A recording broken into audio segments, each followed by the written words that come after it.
E aí pessoal, tudo bem? Espero que todos vocês estejam muito bem, tá? E sejam bem-vindos a mais uma aula, tá? Lembrando aí que essa é a nossa última aula da disciplina, aqui a gente está finalizando, tá bom? E hoje nós iremos falar sobre doenças sexualmente transmissíveis, as DSTs, tá?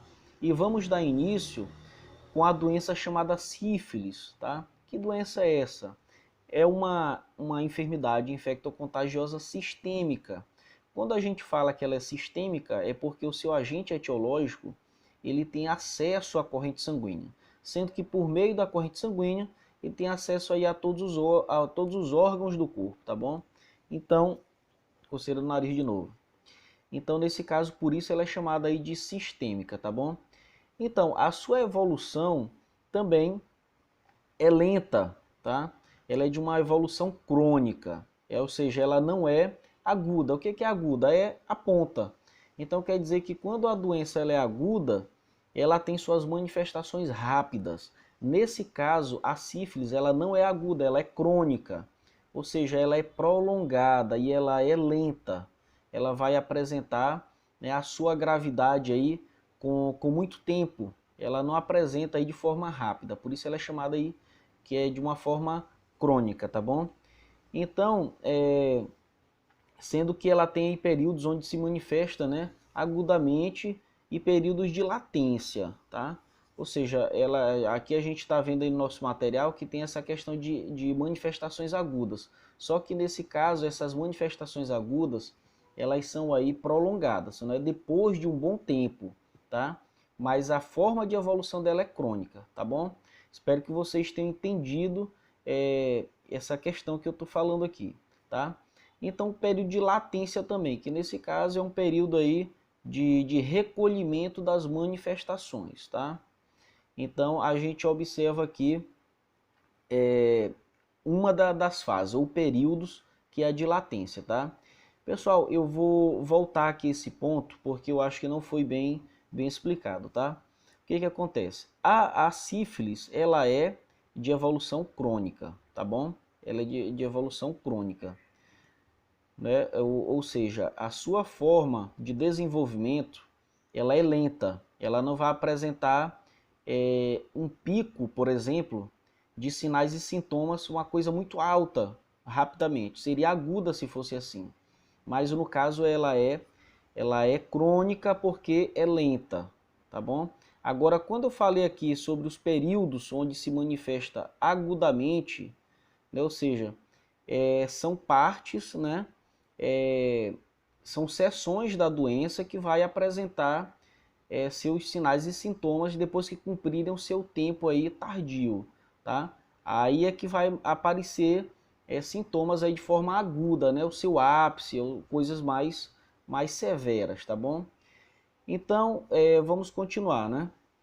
Então, nesse caso, como eu havia falado, como ela é sistêmica, ela pode afetar vários órgãos, né, como a pele, os olhos, ossos, sistema cardiovascular e o sistema nervoso também, tá? Então, ela é uma doença séria, tá?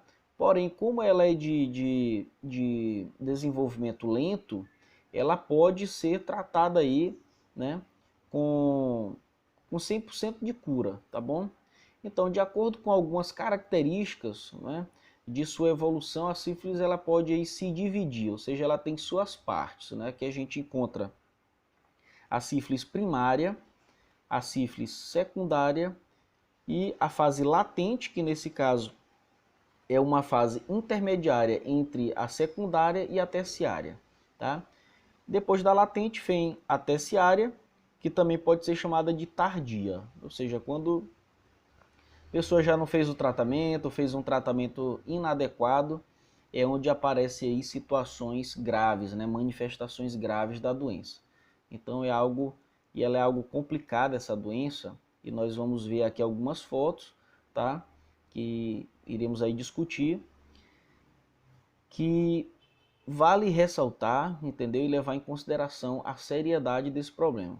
Além dessas outras formas, a gente encontra também aqui é a forma transmitida da mãe para o feto, tá? Que é chamada de sífilis congênita. Né? Nesse caso aí, o bebê nasce com a sífilis, por isso é o que significa congênito, é isso, tá? Que nasce com aquela doença.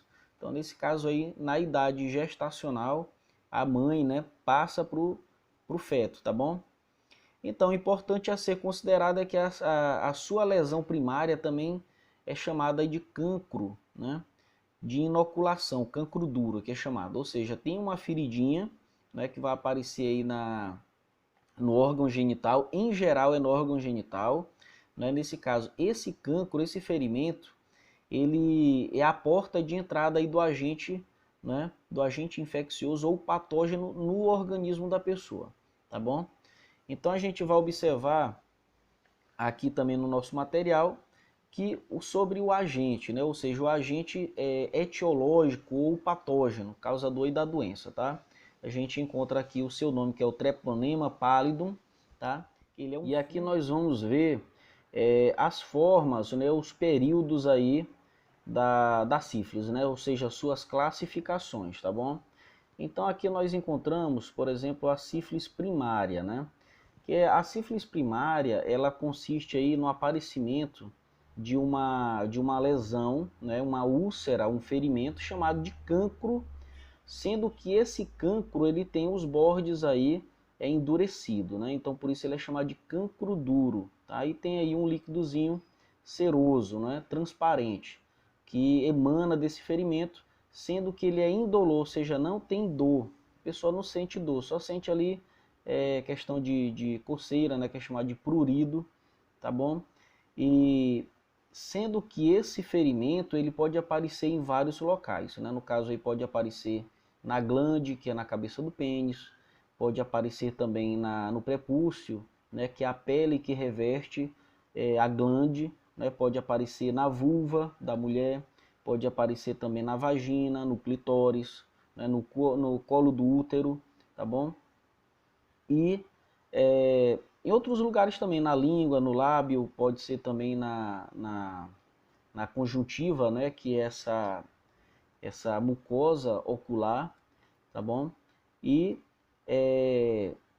mamilos também pode aparecer, tá bom? Então, nesse caso, é frequente aí também a adenopatia, né, inguinal, que seria aí a íngua, né, na virilha, que tem uns inchaços, né, a nível da virilha, tá bom? Então, eu vou apresentar para vocês aqui sobre umas fotos também da questão das sífilis primárias sífilis primária, para que vocês possam aí entender do que nós estamos falando, tá bom? Então, deixa eu mostrar aqui para vocês, lembrando aqui também, pessoal, que esse ferimentozinho, o cancro, usualmente ele desaparece, tá? Depois de 3 a 4 semanas, ou seja, aparece o ferimentozinho, depois desse tempo, né, de 3 a 4 semanas ele desaparece. Nesse caso aí, não deixa cicatriz e a pessoa simplesmente pode pensar que está curada, tá bom? Então, nesse caso a doença vai evoluindo, tá bom? Então vale ressaltar sobre essa sintomatologia. Nesse caso aí, não é uma sintomatologia, fazendo aqui a correção, isso é um sinal, tá? Existem sinais e sintomas. Então esse é um sinal, né, que é o cancro duro, que nesse caso aí já deve servir de alerta para que a pessoa possa procurar, né, assistência médica e também fazer aí o seu tratamento adequado. Lembrando também que em muitos lugares, né, nas escolas se faz aí palestras, né, educativas com relação aí às DSTs. Também vale ressaltar essa questão, porque nem todo mundo procura assistência, né? Olhou um ferimentozinho, aí depois passa aí um remédio, alguma coisa desse tipo, aí desaparece, a pessoa pensa que está curada, sendo que a doença está em evolução, tá bom? Então vale ressaltar essa questão, né, sobre esse sinal, tá bom? Então, aqui a gente pode observar o seguinte, né? Ela tem esse cancro, né? Ele tem esse cancro e a gente observa que no caso aqui a pessoa faz o exame de sangue, né, para fazer o teste aí a reação sorológica ela dá positivo, tá? Para sífilis. Então tem toda essa questão. Tem o cancro, né? Se a pessoa fizer o teste também vai dar positivo, tá bom? Então vamos aqui aos slides, né? Eu vou mostrar para vocês aqui algumas imagens, né? Por exemplo, aqui, deixa eu procurar aqui direitinho para vocês. Pronto. Aqui a gente encontra, por exemplo, o cancro duro aqui na cabeça do pênis, tá? Então você observa aí que ela é uma lesão, não é bem debilitada, delimitada, melhor dizendo, e tem os bordes elevados, né? E ela é desse jeito, né? Então nesse caso aqui, esse ferimento aqui depois de 3 a 4 semanas ele se recolhe, né? Ele desaparece, não deixa marca, né? Não deixa cicatriz, e o cara pensa aí que tá curado. Sendo que esse cancro aqui ele também pode aparecer na mulher, tá bom? E aqui em seguida eu vou mostrar o outro também aqui na cabeça do pênis, né? Tá aqui, ó. Essa partezinha aqui, né? É um ferimento, como a gente pode observar assim, aparentemente não é uma coisa grave, não é? Então aqui é só um pequeno sinal, um pequeno ferimento, que nesse caso as pessoas não levam em consideração, tá bom? E terminam passando despercebidos. Bom, e aqui uma outra lesão que eu vou mostrar para vocês, a gente observa aqui, né, o outro cancro, aqui a gente observa aqui sífilis primária, tá? A úlcera na língua, né? Isso daqui foi decorrente aí da transmissão por sexo oral, tá? Então nesse caso aí foi expelido, né, um pouquinho ali expelido ali na boca, um pouco do sêmen, né, aquele líquido lubrificante, e contendo aí treponema pálido, né, que no caso aí é o agente etiológico da sífilis, sendo que isso pode até apresentar na garganta, nesses ferimentos também, tá? Pois bem, então vamos voltar aqui ao nosso material, né, e vamos falar aqui sobre a sífilis primária, tá? Que é uma das classificações da sífilis, tá bom? Então, lembrando aqui também que cada fase da sífilis, ela apresenta também um sintoma diferente, tá? Ela vai mudando aí conforme sua evolução. E aqui nós podemos observar sobre a sífilis secundária, né?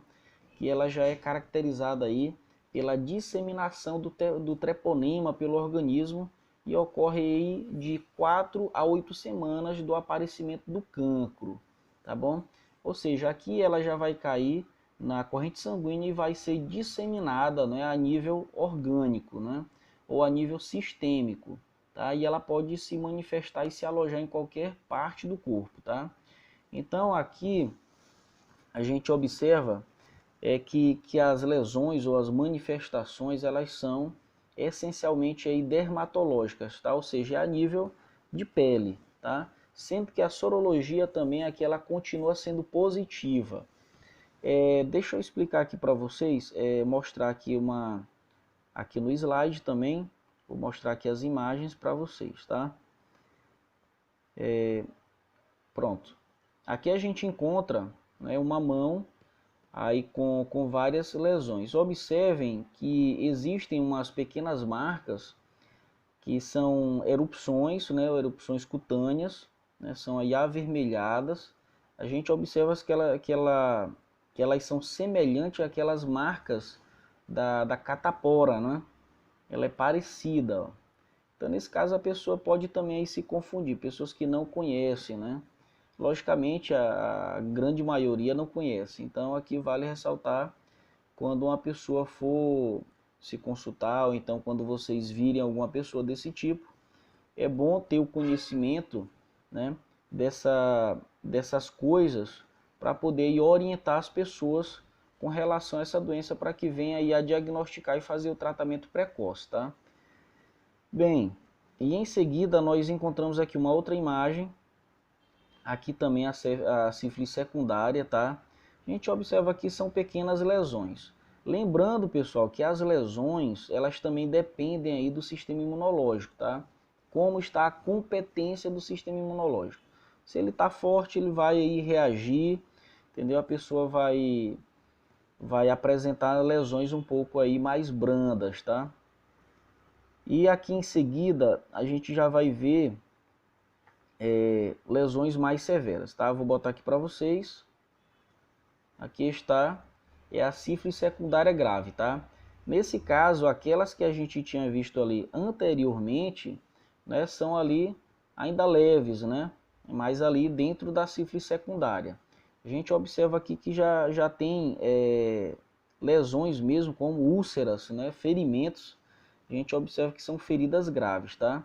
Sendo que a sífilis, se ela não for tratada de forma adequada, né, ela chega até a deformar a pessoa, tá? O enfermo dessa doença, tá?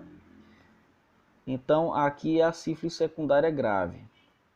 Bem, e agora eu vou explicar aqui para vocês a sífilis latente, né? Nesse caso, entre a sífilis secundária e a terciária, tem a sífilis latente, ou seja, ela vai recolher os seus sinais e sintomas, tá?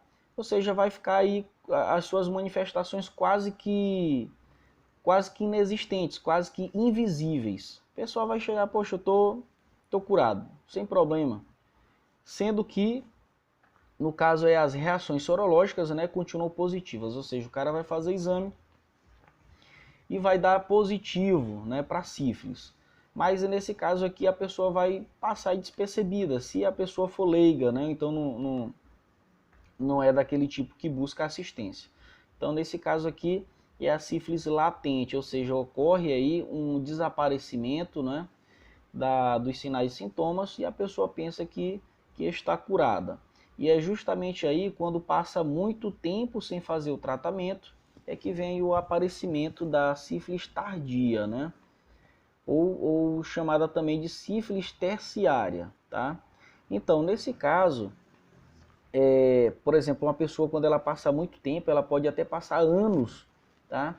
E de latência, ou seja, desse recolhimento de sinais e sintomas sem apresentar praticamente nada, né?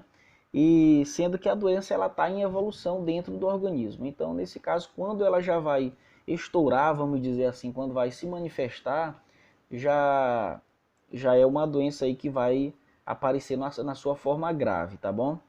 Então a gente observa aqui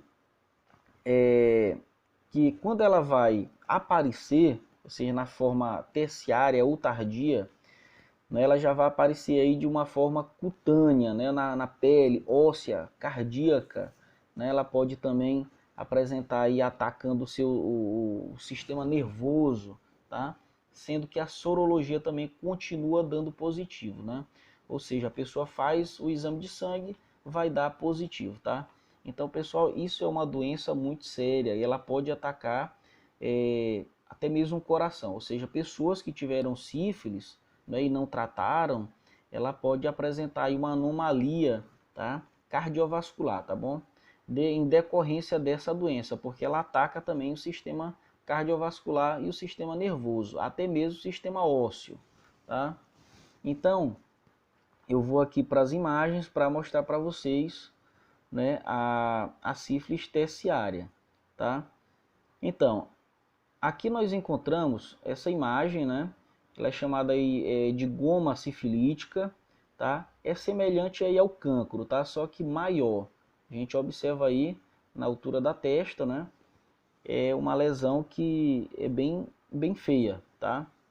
Então essa aqui já é uma lesão aí tardia, ou seja, aí sífilis terciária, tá?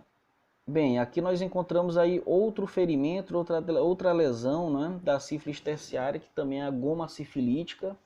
Isso aqui no dedo, né, o dedo indicador. A gente observa aí que é uma doença muito séria, tá? E né, na decorrência do não tratamento, a gente observa que esse tipo de ferimento ele vai se alastrando no corpo, tá? Então é uma doença muito séria, tá? Que deve ser levada em consideração, tá bom? Pois bem, então vamos dar continuidade aqui ao nosso material e a gente observa também aqui a possibilidade da transmissão, que é chamada de sífilis congênita, que nesse caso é quando ocorre a transmissão do treponema pallidum, ou seja, o agente infeccioso ou patógeno, por meio aí da placenta, né, transplacentária. Então, nesse caso aí, a mulher gestante, né, aí a partir do 4º mês de gestação, ela tendo aí adquirido a sífilis, ela passa para o bebê, né, vai passar aí para o feto, tá? E nesse caso, quando a gente fala de congênito, congênito significa que nasce com aquilo, tá? Então, nesse caso, o bebê ele vai nascer com a sífilis por conta da sua mãe, né, que já foi infectada anteriormente, né? Então, nesse caso aqui, a gente observa também que a criança, quando ela nasce, né, já nos primeiros dias de vida, ela pode aí assumir formas graves, tá? Porque a gente sabe que o bebezinho ele está desenvolvendo ainda o seu sistema imunológico, então não tem muita potência para fazer aí a sua própria defesa, né, defesa do seu próprio organismo. Então, nesse caso, pode aí assumir formas graves, né, da doença no bebê, tá bom? Inclusive podendo levar aí ao óbito dessa criança, tá? Então é algo muito sério e que deve ser evitada essa doença, tá? Então, complicações e consequências que a gente encontra aqui no nosso material, ela pode apresentar aí aborto espontâneo, ou seja, a mulher grávida, né? A gente está falando aqui do período de gravidez agora, né? Gestação, pode ter um aborto aí, ou seja, espontâneo, né? Ou seja, antes do tempo, né? Pode acontecer aí a interrupção da gestação, né? O natimorto, nesse caso aqui é o nascido morto, também pode ser uma consequência da sífilis. Parto prematuro, né? Baixo peso, endometrite, né? O que é endometrite? É a inflamação do endométrio, né? Que é a camada mais interna do útero. Isso aqui é endometrite pós-parto, né? Ou seja, depois do nascimento, né? Pode acontecer esse tipo de inflamação. E infecção peri e neonatal, tá bom? Então, aqui nós encontramos aí sobre a questão da sífilis congênita, que dentro dessa sífilis também, desse tipo aí, congênita, a gente encontra aqui também a neurosífilis e sífilis cardiovascular. Ou seja, o bebezinho que nasceu com sífilis, né, ele pode apresentar essas complicações, como no caso aí desses problemas já citados, tá? Nesse caso, neurosífilis e sífilis cardiovascular. Pois bem, aqui nós encontramos também a questão aí da transmissão, tá? Que nós encontramos aqui que a relação sexual, ela pode ser vaginal, anal ou oral, né? Transfusão sanguínea contaminada, nesse caso aí pessoas que vão doar sangue, né? Elas também podem transmitir por via sanguínea, né? Após aí o recebimento do sangue de uma pessoa contaminada. Vale ressaltar também que aqui nós não encontramos, tá? Mas compartilhamento de agulhas, tá? Aí no caso de tatuagem ou então na administração de alguma droga, pessoas que fazem uso de drogas ilícitas também, né? Nesse caso tem a possibilidade de adquirir essa doença aí por meio do compartilhamento de agulhas, tá? Pessoal, além disso também é bom ter o cuidado de evitar, tá bom? O compartilhamento de brincos e piercings, tá? Com a finalidade também não somente de, como eu posso dizer, de evitar essa doença, mas várias outras, tá bom? Então a gente pode encontrar aqui também, que eu havia falado, né? A via transplacentária, aqui no caso aqui da transmissão, também pode acontecer isso, que é da mãe para o feto, né? E eventualmente através de fômites. Isso aqui como diz aqui, eventualmente. Isso aqui é difícil acontecer, tá? Isso aí pode ocorrer, por exemplo, quando a pessoa tem uma lesão na boca. E aquela pessoa que utiliza, por exemplo, um utensílio, uma pessoa que tem sífilis e tem a lesão na boca, usa uma colher, por exemplo, e depois uma outra pessoa que também tem uma lesão, né, uma afta, por exemplo, não é uma lesão de sífilis, eu estou falando de uma pessoa saudável, que através daquela colher ela pode adquirir a sífilis, tá? Nesse caso o nosso material diz aqui que eventualmente através de fômites, tá? E os fômites nós havíamos estudado sobre eles também, né? Bem, aqui o tratamento a gente vê que é o medicamentoso, né? Tem a sua cura completa, né? Nesse caso é a sífilis, ela pode ser 100% curada, né? Se tratada aí de forma precoce e adequada, né? Ou seja, seguir o esquema de tratamento, né? E que seja também diagnosticada o mais cedo possível, tá? Nesse caso, a gente observa, no material não tem. O tratamento da sífilis é por meio aí da benzetacil. Essa daí é uma injeção que bota medo em muita gente porque ela é bem dolorosa, tá? Então, na aplicação dela.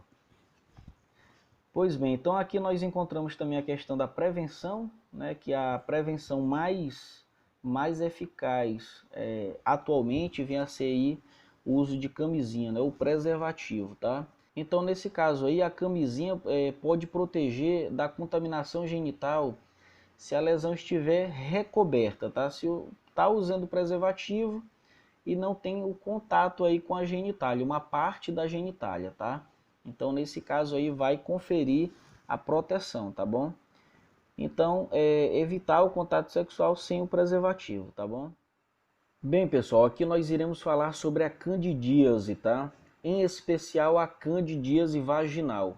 Por que nesse caso aí candidíase vaginal? Porque existem outros tipos, né? Como no caso é a candidíase oral, tem a tegumentar, que nesse caso dá na pele, tá? Mas em especial nós vamos falar aí a candidíase vaginal porque nós estamos estudando sobre doenças sexualmente transmissíveis, tá bom?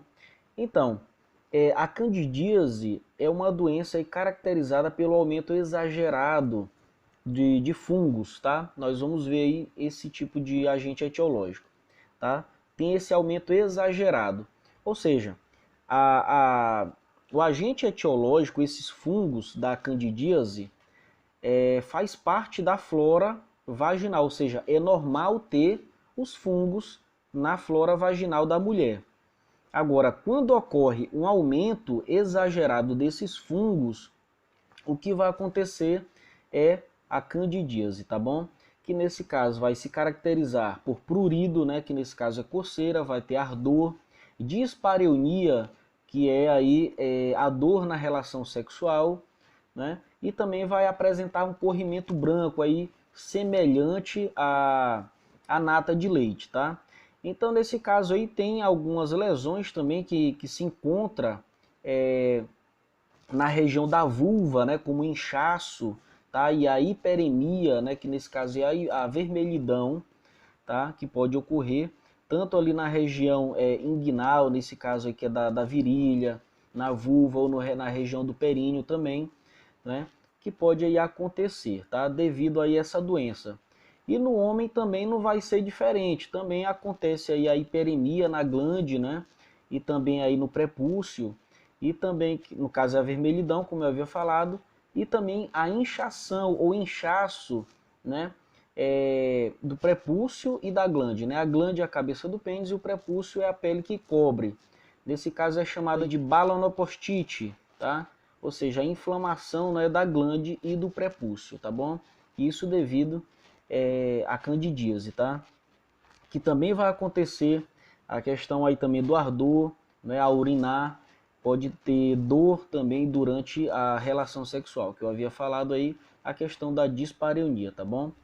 Então, e são várias causas que podem fazer com que ocorra a aquisição desse problema, tá bom? Pode ser por relação sexual, por exemplo, aqui a imunidade baixa, pessoas que são portadores aí da diabetes mellitus, mulheres grávidas, né, o uso de anticoncepcionais ou anticonceptivos também favorecem aí o aumento exagerado, tá, desses fungos. O uso também de antibióticos também pode causar, e também a questão aí de medicamentos imunossupressivos, né, e vários outros, porque nesse caso aí vai causar aí a redução do sistema imunológico, tá bom? Então fazendo aí com que ocorra o aumento, né, desses fungos, sendo que o sistema imunológico atua fazendo aí o controle da proliferação desses fungos. Então nesse caso, quando ele reduz, né, quando a pessoa está com um sistema imune baixo, nesse caso, favorece aí o crescimento exagerado desses fungos, dando origem aí à candidíase, tá bom? E tem várias outras coisas também, como no caso de roupas justas, tá? E molhadas, tem que ter muito cuidado também com essa questão, porque favorece muito a produção dessa doença, tá?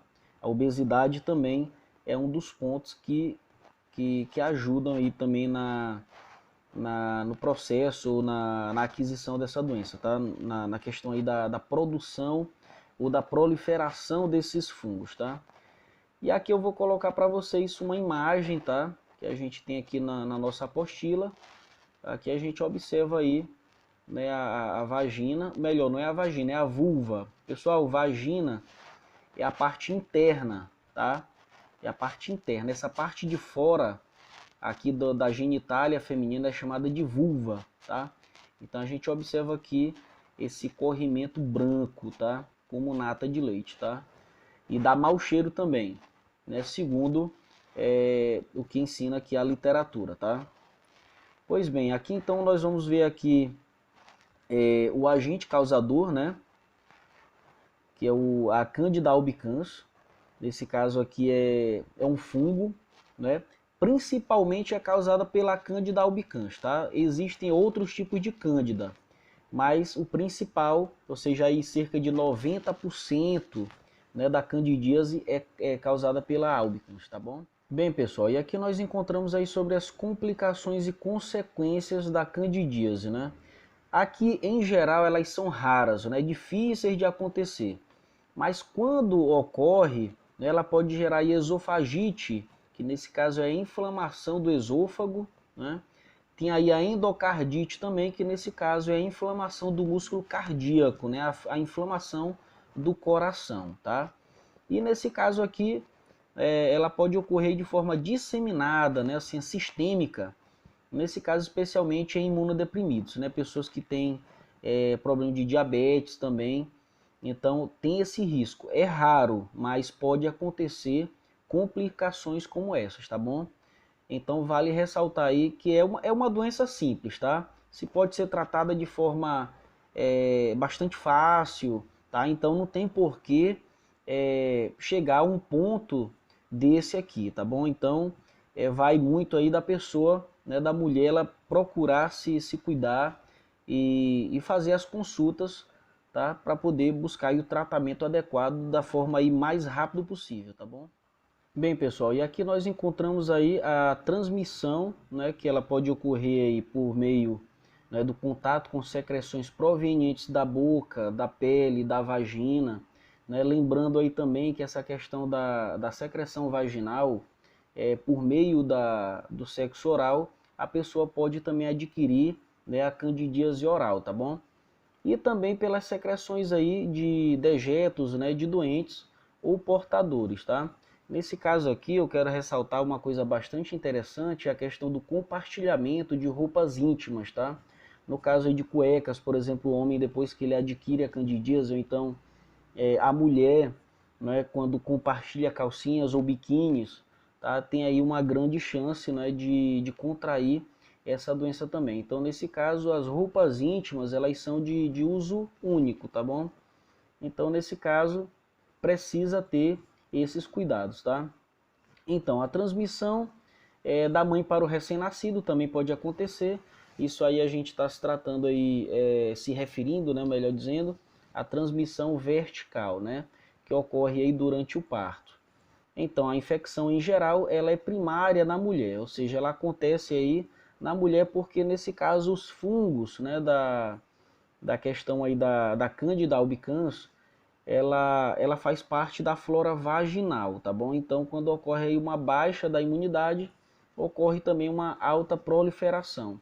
Então, por isso é que se diz que ela é primária na mulher, ou seja, ele não tem a origem no homem, né? Mas é transmitido para o homem através da relação sexual ou então a partir de algum contato aí com as secreções, tá? Bem, em seguida nós encontramos aqui o tratamento, que ele é medicamentoso, né, local e ou sistêmico, tá? Aqui a gente vê aí por exemplo, a questão de antimicóticos e antifúngicos também. Vale ressaltar, pessoal, que no caso aí uma mulher que apresentar candidíase, né, e tem um parceiro, né, tem aí um namorado, marido, nesse caso os dois devem fazer o tratamento, tá? Para que não ocorra aí o cruzamento e uma resistência aí por parte da questão do tratamento, tá? Então nesse caso aí se suspende durante 7 dias a relação sexual e faz a utilização aí desses medicamentos, tá? Que no caso ele pode ser sistêmico, no caso aí do uso de comprimidos, né, orais, lógico, e sendo que a mulher ela pode usar também os dois ou pode ser só um, dependendo aí da gravidade, né, da questão aí da doença, tá?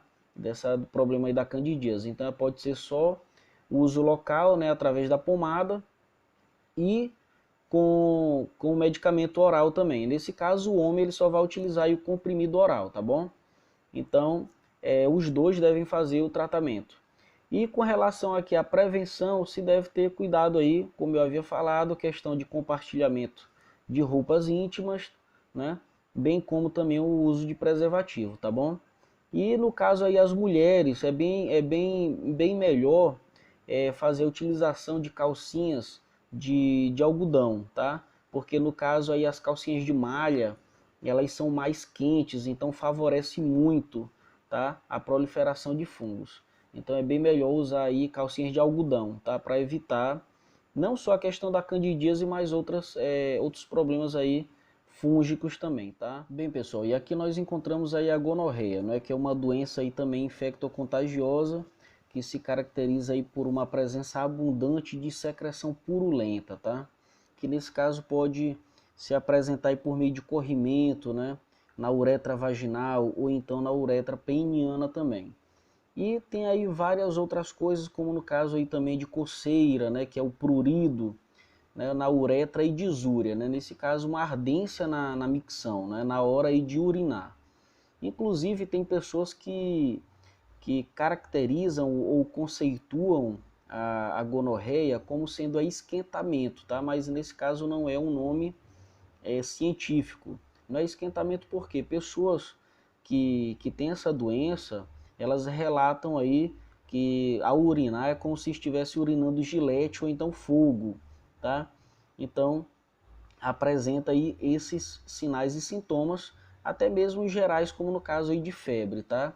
E além disso também tem a questão de outros sinais, né? Como por exemplo sangramento anal, a pessoa pode apresentar sangramento e secreção de pus anal também, né? No caso aí, a mulher pode apresentar um sangramento fora do período menstrual, né? Pode apresentar aí tanto o homem como a mulher a questão da dor na garganta, né? Por consequência dessa doença, e inclusive aí também fotofobia, né? Que é a sensibilidade à luz. Então são várias manifestações clínicas que a pessoa aí doente da gonorreia pode apresentar, tá?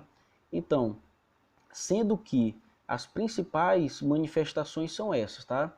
É o corrimento purulento, né, na uretra vaginal ou na uretra peniana, tá? E a questão aí de coceira, né, prurido, e também a questão do ardor ou ardência miccional, tá bom? Então, aqui eu vou mostrar para vocês algumas imagens, tá? Da situação aqui da gonorreia. Aqui nós encontramos a uretrite gonocócica, tá? A gente olha aqui o pênis, né, com uma gota aqui de secreção purulenta na uretra, tá? Então a gente observa aqui, isso aqui é chamado de uretrite gonocócica, tá? E em seguida nós encontramos aqui também a vaginite, né, gonocócica. Nesse caso, vaginite é a inflamação da vagina. A gente também encontra aí a presença de secreção purulenta.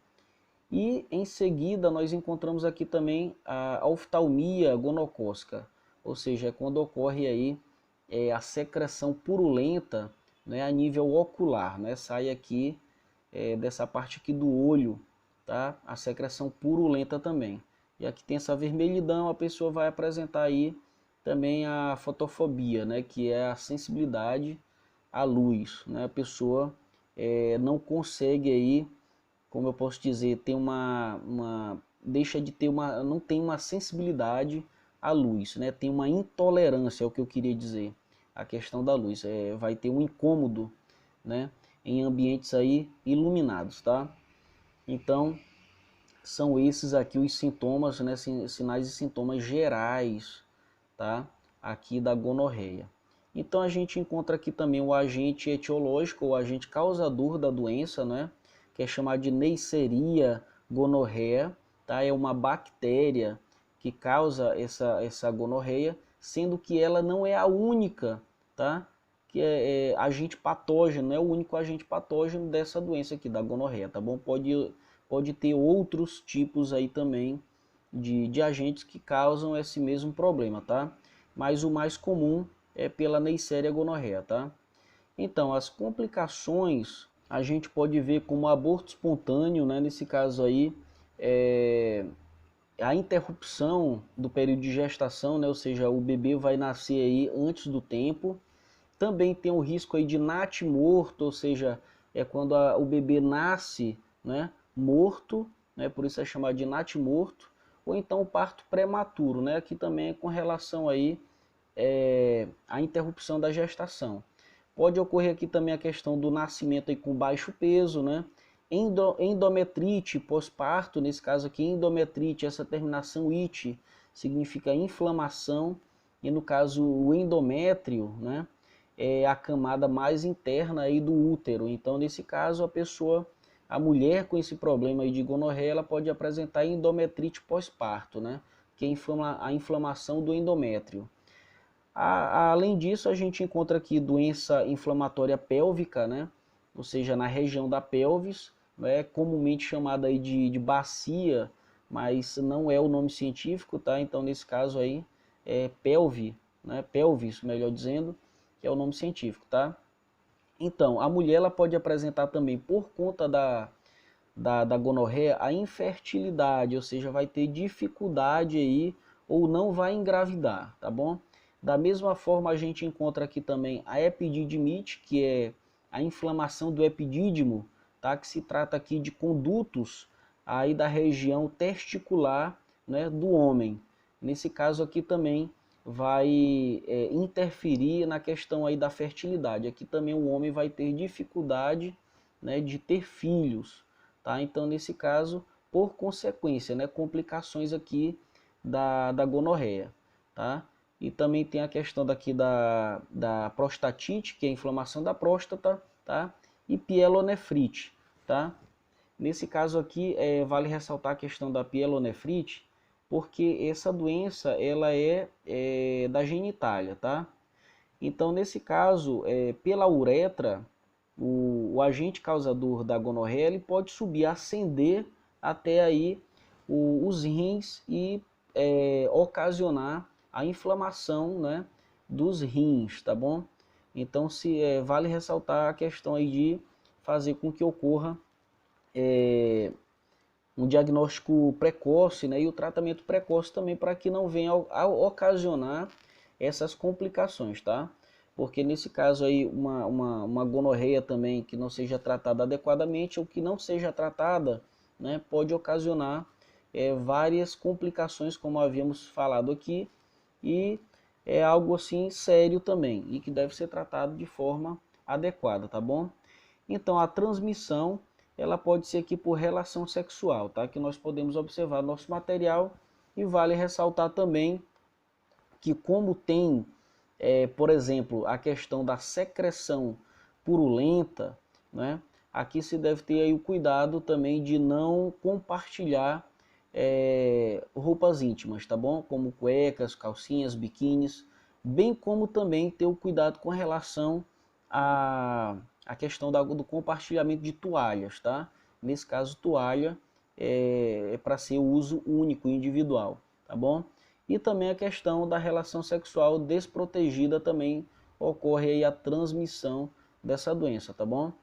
E o tratamento se faz aí com antibióticos, tá? Se a gente está se tratando aí melhor a gente está se referindo à questão aí de, como por exemplo, uma bactéria, né? Então nesse caso o tratamento é por meio de antibióticos, tá bom? E no caso aí a prevenção se faz aí, né, com relação ao uso de camisinha, né, se proteger antes da relação para que não ocorra aí a aquisição dessa doença, e ter aí também uma higiene pós-coito, né? Coito é relação sexual, né? Nesse caso aí, a pessoa tem que se higienizar, né? Tomar banho, né? Ter os cuidados aí corporais, tá bom? E ter o cuidado e também, repetindo aqui, a questão do não compartilhamento de roupas íntimas, tá? Que é muito importante aí também na prevenção, não somente desse tipo de doença aqui, mas como várias outras, tá? Bem, pessoal, e aqui nós encontramos aí o linfogranuloma venéreo, que também se trata aí de uma doença infecciosa, né, que também é contagiosa, e ela se caracteriza aí pelo aparecimento de uma lesão primária, né, que consiste, né, em uma pápula que depois ela fere, né, ou seja, causa aí a sua ulceração, né, uma feridinha, tá? Então, nesse caso, esse ferimento, ele tem uma duração aí de 3 a 5 dias, tá? Então, nesse caso, ele vai ocorrer a cura dessa lesão, e sendo que depois da cicatrização dessa lesão ou dessa ulceração, vai ocorrer aí o aparecimento, por exemplo, aí de 2 a 6 semanas, só ocorre aí o aparecimento do bulbão inguinal, né? Que nesse caso consiste na inflamação do gânglio da virilha, né? Em geral é só de um lado, tá? De um lado, do lado esquerdo ou do lado direito, tá bom? Então nesse caso esse bulbão ele é sensível ao toque, né? Então ele é doloroso, tá? A pessoa sente dor quando ocorre o toque, né, desse gânglio inflamado, tá? E também, pessoal, vale ressaltar quando ocorre a aparição do bulbão, precisa, né, fazer aí o tratamento adequado, porque senão ele pode piorar e evoluir aí ao rompimento espontâneo, ou seja, ele vai estourar por si só, tá? Isso aí caso ele não seja tratado de forma adequada, tá? Então aqui eu vou mostrar para vocês algumas imagens, tá? Da questão aqui do linfogranuloma venéreo. Então a gente encontra aqui no nosso material, eu vou usar o do nosso material mesmo, tá? Aqui a gente encontra questão aqui de um pênis, né, e com lesões, e a gente pode observar que essas lesões, elas são como verrugas, tá? Pode observar aqui, mas elas são tendo aí seus ferimentos também, tá? Tanto aqui no pênis, tem essa vagina aqui também, na questão aqui melhor, da vulva, né? Nos grandes lábios, a gente observa aqui, também no prepúcio, né, aqui da glande, né, do caso aqui vaginal. E outra coisa, pessoal, que a gente observa é a aparição também dessas lesões a nível anal, né? Aqui no caso, pessoas que praticam sexo anal, né, com pessoas que tiveram aí esse problema, né, essa doença que ocorre a transmissão. Vale ressaltar também, por exemplo, no caso de uma pessoa que tiver relação sexual oral, também pode apresentar essas lesões a nível de garganta, tá bom? Então, é importante saber disso, tá? Essa outra aqui não dá muito para saber aqui, identificar, né? Imagino aqui também que essa outra aqui seja também a nível anal, tá? E aqui do lado direito nós encontramos aí o bulbão, né, inguinal, né? A gente vê aqui que é um nódulo linfático inflamado, tá? Aqui no caso, como eu havia falado, no nosso material também a gente encontra que 70% dos casos do bulbão ele é só de um lado. Então a gente encontra aqui, né, a pessoa aqui com uma inflamação do lado direito, tá? Que é um gânglio linfático inflamado, tá? E em seguida nós encontramos aqui o agente infeccioso ou agente patógeno, né, que é chamado aí Chlamydia trachomatis, tá? Que nesse caso aí é uma bactéria. E aqui, pessoal, entre as complicações e consequências, né, dessa doença aí do linfogranuloma venéreo, a gente encontra aqui a elefantíase do pênis, né, do escroto e da vulva, tá? Nesse caso aqui é devido a uma obstrução dos vasos linfáticos, tá? Então vai ficar aí elefantíase é porque ocorre como eu posso dizer, uma produção como se fosse a pele de um elefante, tá?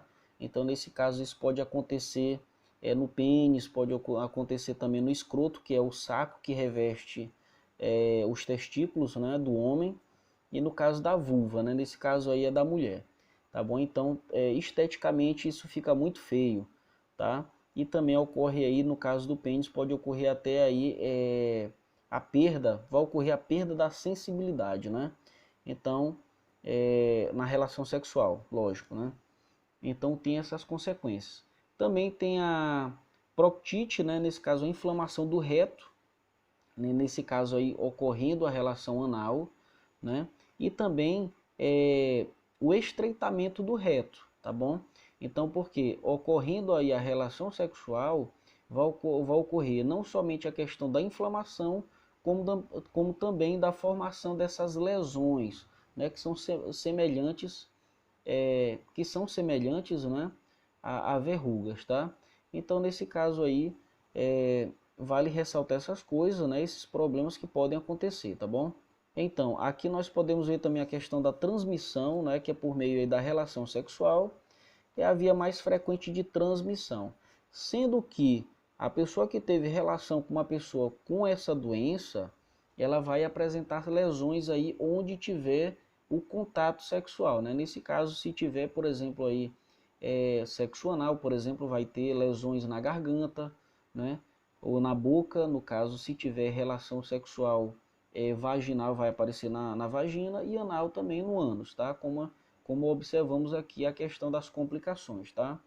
Então, o tratamento ele é sistêmico, né, através de antibióticos, né, porque estamos falando aí aqui nós estamos falando da Chlamydia trachomatis, que é uma bactéria, né? Então se faz com antibiótico. Além disso também tem outros cuidados, como no caso aí da aspiração do bulbão inguinal, né? Nesse caso aí se faz aí, por exemplo, a drenagem, né? Pode ser aspiração ou drenagem aqui no caso aí do bulbão, tá bom? E o tratamento das fístulas, né? Que nesse caso aí é devido à aspiração do bulbão inguinal, tá? Ou aspiração ou então a questão da drenagem, tá? Desse inchaço, né? Que a doença causa aí na questão de um gânglio linfático, né? A nível aí da virilha, tá bom? E nesse caso nós encontramos também a prevenção que se faz por meio do uso de camisinha, tá? Ou preservativo. E também fazer a higienização, pessoal. Após a relação sexual, a pessoa tomar banho, né? E higienizar aí a sua genitália, tá? Para que não ocorra não somente esse problema também, como sendo aí vários outros, tá? Então vale ressaltar esses cuidados aí que são indispensáveis. Bem, pessoal, e aqui nós encontramos o HIV/AIDS, né? Que nesse caso aí é uma doença também infectocontagiosa causada por vírus, tá? Sendo que essa doença ela causa uma imunodeficiência, né? Ou seja, um comprometimento do sistema imunológico do organismo. Sendo que ocorrendo aí esse comprometimento, uma pessoa quando ela tem a exposição a outro agente patógeno, nesse caso o organismo ele não vai ter aí como reagir de forma adequada e eficiente, né, contra qualquer outro agente patógeno, tá? Porque no caso o HIV ele faz com que ocorra aí o desarme do organismo, né, e fazendo com que ocorra aí a instalação de qualquer outro tipo de patógeno e instalando aí a sua doença. Nesse caso são as doenças oportunistas, tá? Por isso é que isso acontece. E a gente observa também que profissionais eles falam que quando uma pessoa que é portadora do vírus do HIV, ela não morre com essa doença, não é por causa dessa doença, melhor dizendo, mas sim por causa da doença oportunista, porque o HIV só faz desarmar o organismo e nesse caso qualquer outra doença ela se instala aí com facilidade, causando até mesmo a morte, né, dessa pessoa. Tá? Bem, e aqui nós podemos observar na fase aguda, né, aí do HIV, aqui no nosso material a gente observa que ocorre após a primeira à quarta semana, tá? Aí depois da exposição ao HIV, né, ao vírus da imunodeficiência humana, que pode ser por contato sexual ou pode ser por acidente de objetos pérfuros cortantes também, tá? Como agulhas, bisturis e vários outros, tá? Então a gente observa aí que a pessoa vai apresentar um quadro gripal, ou seja, é uma manifestação geral, né? A pessoa vai apresentar aí febre, mal-estar e dores no corpo, né? Nesse caso aí, logicamente não vai levantar suspeita alguma de que a pessoa está com HIV, não é? Porque qualquer pessoa ela pode desenvolver uma gripe ou sintomas gerais como esses, tá? Então nesse caso aí, além disso, a pessoa vai apresentar manchas vermelhas, né, pelo corpo e adenopatia, né, que nesse caso é a íngua, né, que pode ser generalizada, né, ou seja, no corpo todo, né, ela pode se localizar. Então, sendo que essa fase, né, ela pode durar aí entre 1 a 2 semanas, tá? Sendo que ela pode ser, como no caso a gente observou, né, confundida aí com outras viroses, né? No caso aí com a gripe, então a mononucleose, tá? Então, a gente pode observar isso aí como reflexo, né, da imunodeficiência, ou seja, ocorreu aí uma deficiência do sistema imunológico. Então, qualquer doença ela vai se instalar, tá? Então, a gente observa aqui também, pessoal, que para fazer o diagnóstico, né, como eu havia falado para vocês que eu trabalhei na estratégia de saúde da família, a gente observa para fazer aí o teste rápido, né, aqui em São Mateus tem disponível, né, tanto a questão do HIV como sífilis, hepatite B e C, tá? Sendo que o HIV, para fazer o teste rápido dele, só funciona se fizer entre 8 a 12 semanas, tá? Aqui a gente observa no nosso material que ele tem até 90 dias, tá? Que nesse caso seria 12 semanas. Mas vale ressaltar que pode ser de 8 a 12 semanas, né, que pode ser detectado através aí do teste rápido. Se por acaso a pessoa fizer com tempo inferior a 8 semanas, é o chamado aí janela imunológica, né, não vai dar positivo, tá? Esse exame. Então a pessoa pode passar despercebida, pensar que não tem o HIV. Então nesse caso, uma pessoa que teve um contato suspeito, tá? Com a questão aí de uma pessoa possivelmente portadora do HIV, nesse caso se busca aí o coquetel antirretroviral com a finalidade aí da profilaxia do HIV, tá? Que nesse caso se faz aí até 72 horas, né? E a gente tem aqui em São Mateus como referência Bacabal, tá? Nesse caso, aqui em São Mateus, pelo menos até onde eu sei, né, a gente não encontra aí o coquetel antirretroviral, somente em Bacabal, tá? Então, no caso aí uma pessoa que teve um acidente com pérfuro cortante ou teve o preservativo estourou e a pessoa tem aí, por exemplo, suspeita do que essa pessoa tem HIV, então se deve fazer aí o coquetel antirretroviral. Agora, se nesse caso, se ultrapassou 72 horas, então no caso do teste rápido, se espera aí até 8 semanas, tá? Nesse caso, como os exames de sangue, os laboratoriais já tem maior sensibilidade, né? Já pode fazer aí um tempo um pouco inferior, tá? Mas no caso aí do teste rápido é a partir de 8 semanas, tá? De 8 a 12 semanas se pode fazer. Agora, se for inferior a 8 semanas, ocorre aí a janela imunológica, tá? Que é um período aí que vai dar negativo, né? O vírus ainda está se instalando, então nesse caso aí não tem aquela carga viral ainda detectável, tá? Então nesse caso dá negativo. Então tem que esperar até 8 semanas, né, em diante para poder ser diagnosticado pelo teste rápido, tá? Então aqui nós encontramos também a questão do agente etiológico, que eu já citei, né? Que é o vírus da imunodeficiência humana, o HIV, que existem aí dois subtipos, tá? Que é o HIV-1 e o HIV-2, sendo que o mais comum é a infecção pelo HIV-1, tá? Do tipo 1.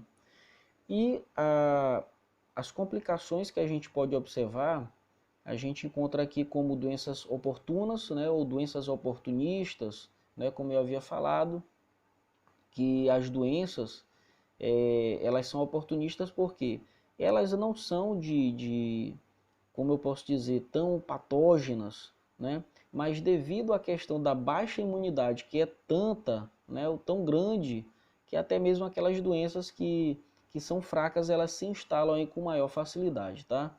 A gente encontra aqui a tuberculose miliar, né, que nesse caso é aquela tuberculose que ela é extrapulmonar, e determinadas pneumonias também pode acontecer, né? Alguns tipos aí de tumores, como certos linfomas e o sarcoma de Kaposi, que nesse caso aqui é um tumor maligno, né? Um câncer, né? E também pode ter aí distúrbios neurológicos, tá? Ela também pode atacar o sistema nervoso central, tá? Então a gente pode encontrar várias complicações e lembrando que também, né, pode conduzir aí à morte, né? Não é o HIV que vai matar, né? O HIV vai desarmar o organismo e aquela doença oportunista ela vai, né, matar a pessoa, fazer com que ocorra aí o óbito, né, desse paciente, tá?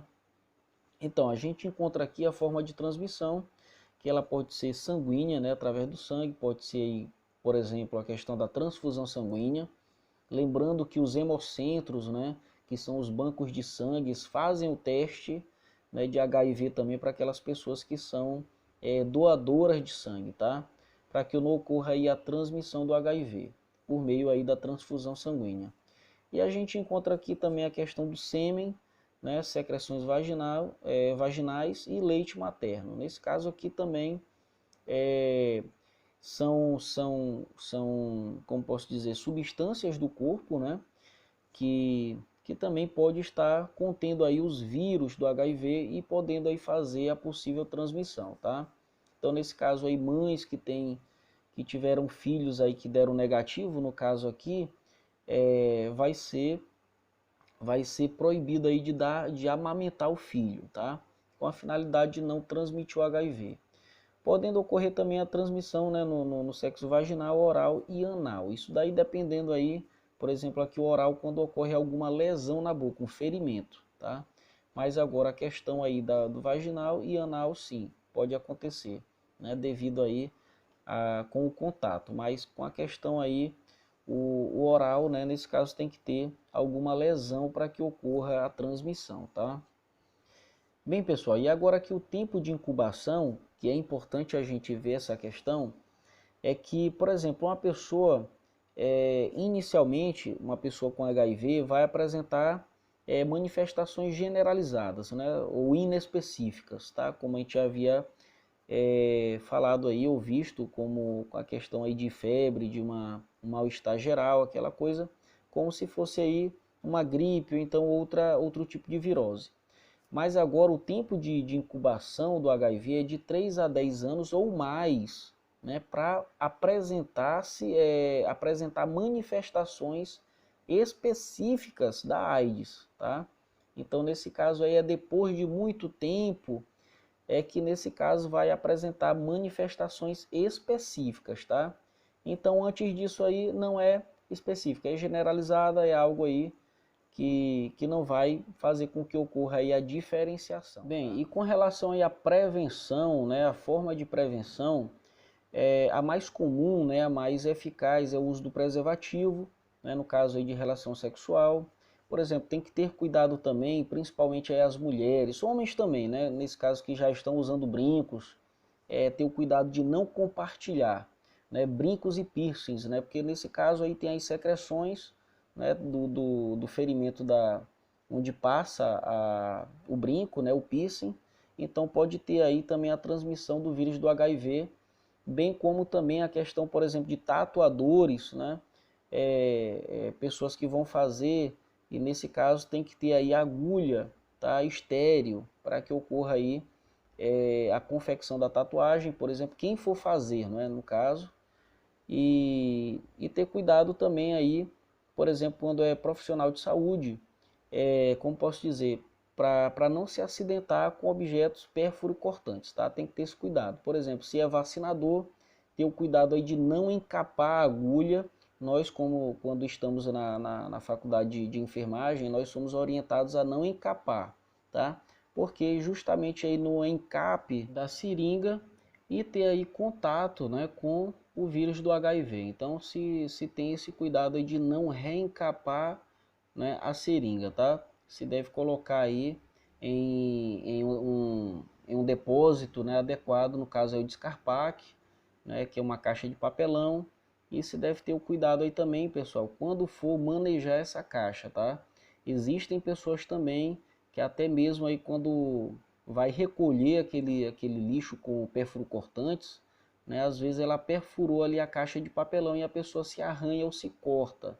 Então se deve ter cuidado até mesmo com relação a essa caixa de papelão também. O mais adequado seria se fossem caixas metálicas, tá? Porque nesse caso aí não seriam furadas facilmente, tá? Mas então muito cuidado com relação a essas coisas, tá? E no caso de se acidentar, né, procurar aí procurar o coquetel antirretroviral com a finalidade também de se prevenir e não contrair o vírus do HIV, tá bom?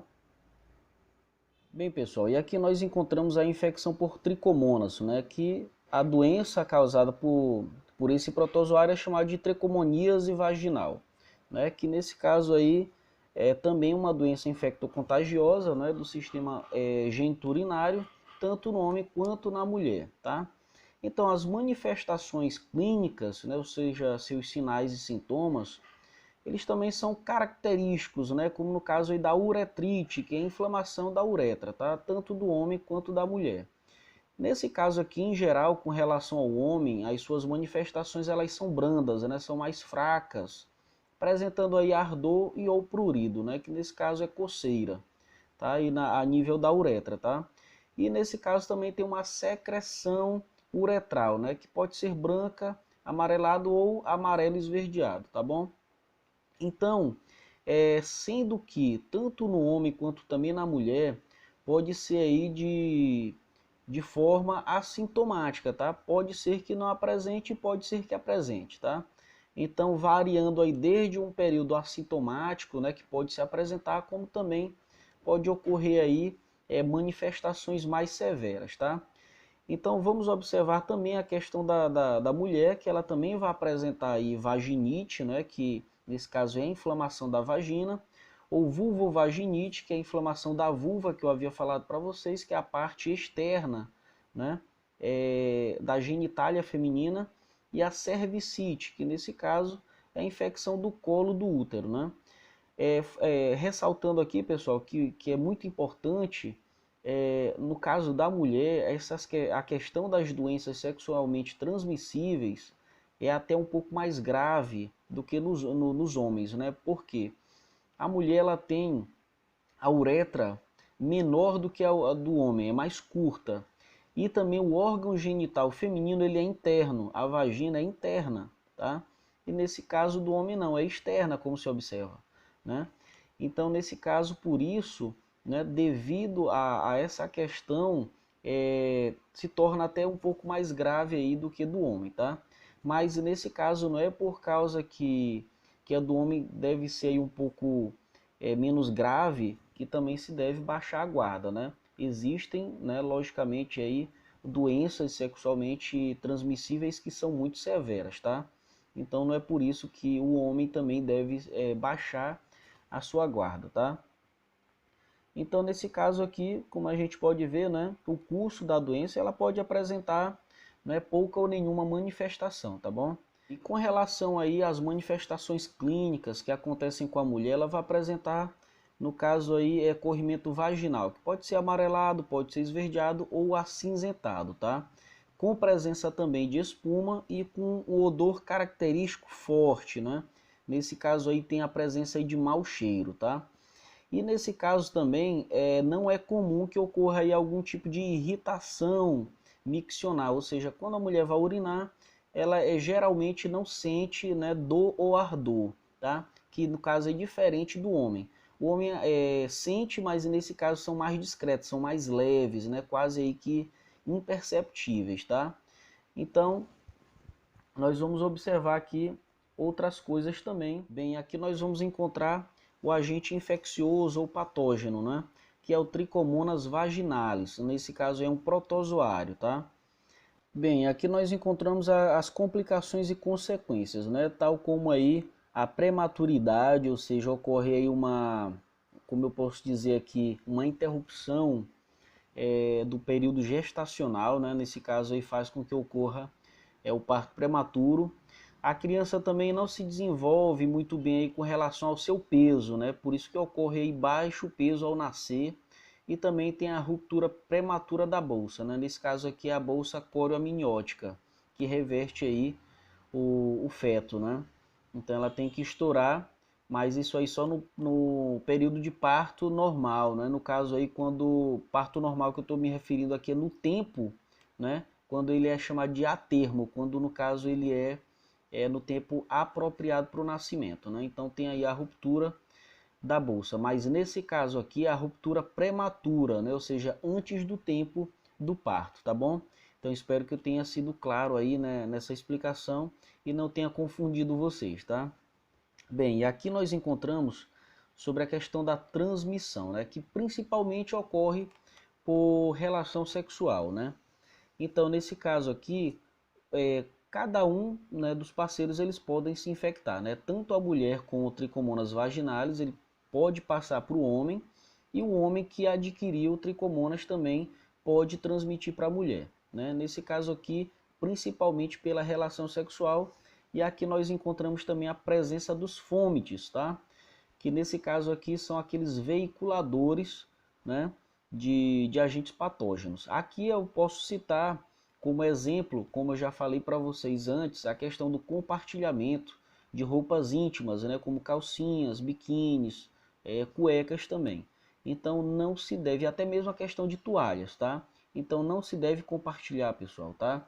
Qualquer roupa íntima, qualquer coisa que você use no corpo, sabonete, né, toalha, roupa também, por mais que não seja aí, por exemplo, uma roupa íntima, né, um short, né, um bermudão, alguma coisa desse tipo, vale ressaltar que isso é de uso único, tá bom?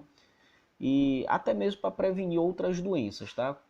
Pode ser várias outras questões, tá?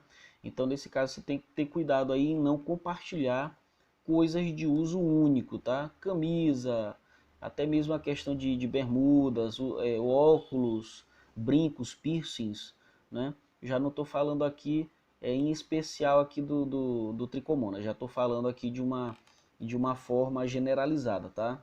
Que é para evitar outros tipos de doença. Mas aqui a gente observa essa questão, tá? Que é a relação sexual, né, desprotegida no caso aqui, e também os fômites aí que eu acabei de falar, tá bom? Bem, e o tratamento nós podemos ver aqui a questão dos quimioterápicos, né, que são medicamentos ou drogas que são utilizados aí no tratamento, que podem ser administradas, né, como no caso aqui, podem ser oral ou então pode ser local, né, ou uso tópico, tá bom? Então, nesse caso, quando se fala aí uso oral, é porque ele é sistêmico, tá? Nesse caso, vai ser comprimidos aí que vai atuar a nível geral ou sistêmico no organismo, tá? E no caso aí do local, é porque ele é uso tópico, vai atuar meio só a nível local, tá bom?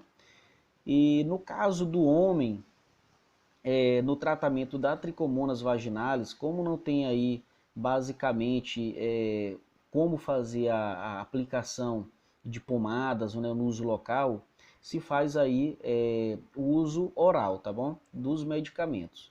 E nesse caso, sendo aí o parceiro com essa doença, né, logicamente os dois vão ter que fazer o tratamento aí concomitante, né, ou seja, ao mesmo tempo, e fazer suspensão da relação sexual, tá bom? Aí durante o processo de tratamento.